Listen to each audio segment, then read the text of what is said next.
برادرها چی سود از منی های دسته روزه نه این دنیا نه آن دنیا با فرمانی من تونست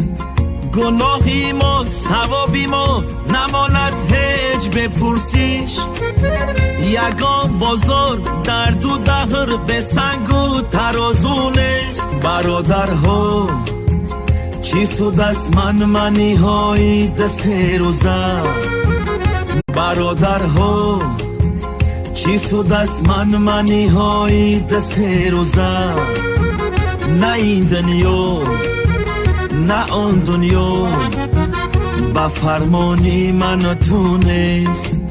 گناهی ما ثوابی ما نماند هیچ بپرسیش